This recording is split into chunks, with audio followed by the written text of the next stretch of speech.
Halo semuanya, di video kali ini saya akan menjelaskan tentang mata pelajaran di kurikulum Merdeka.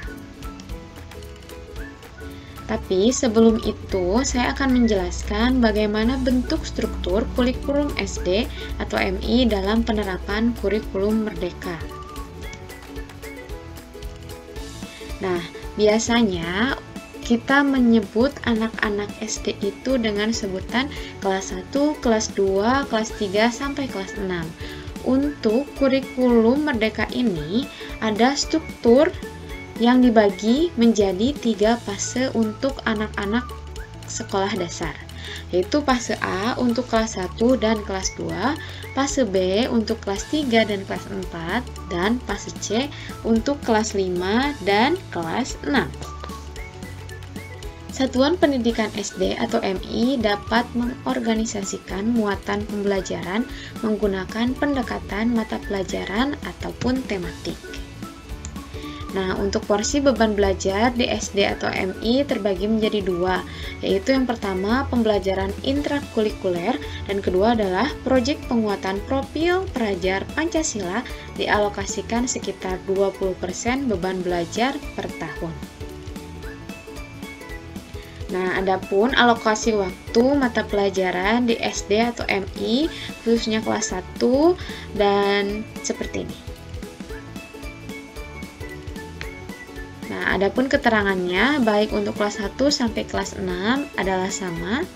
Untuk mata pelajaran pendidikan agama baik Islam, Kristen, Katolik, Buddha, Hindu ataupun Konghucu diikuti oleh peserta didik sesuai dengan agamanya masing-masing.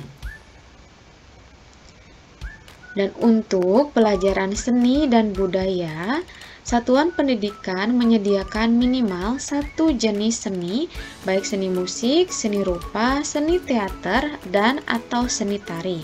Dan peserta didik memilih 1 jenis seni, baik seni musik, seni rupa, seni teater, atau seni tari. Untuk pelajaran bahasa Inggris dan muatan lokal, paling banyak 2 jam pelajaran per minggu atau 72 jam pelajaran per tahun sebagai mata pelajaran pilihan. Dan untuk total jam pelajaran tidak termasuk mata pelajaran bahasa Inggris, muatan lokal, dan atau mata pelajaran tambahan yang diselenggarakan oleh satuan pendidikan. Ini merupakan alokasi waktu dengan asumsi 1 tahun 36 minggu dan 1 jam pelajaran 35 menit.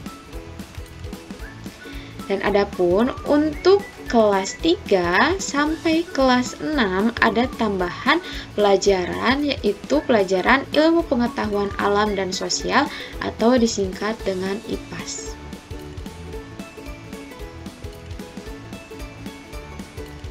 Hal-hal esensial di kurikulum Merdeka jenjang sekolah dasar. Penguatan kompetensi yang mendasar dan pemahaman holistik.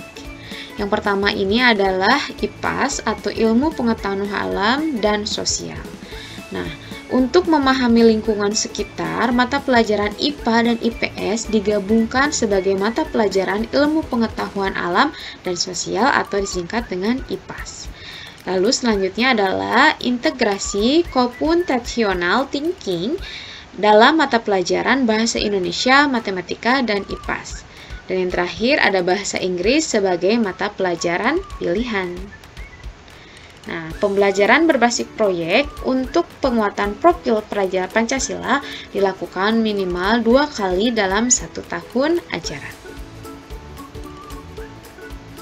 Lalu, mengapa pelajaran IPA dan IPS dijadikan satu pada jenjang SD?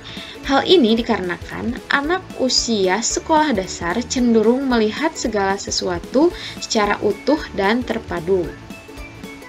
Jadi, penggabungan pelajaran IPA dan IPS ini diharapkan dapat memicu anak untuk dapat mengelola lingkungan alam dan sosial dalam satu kesatuan.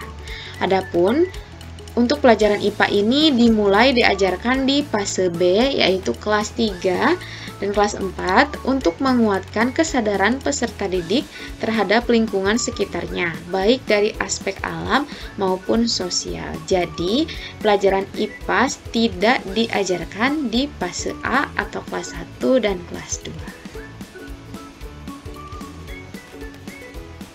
Sekian video kali ini, semoga bermanfaat. Terima kasih.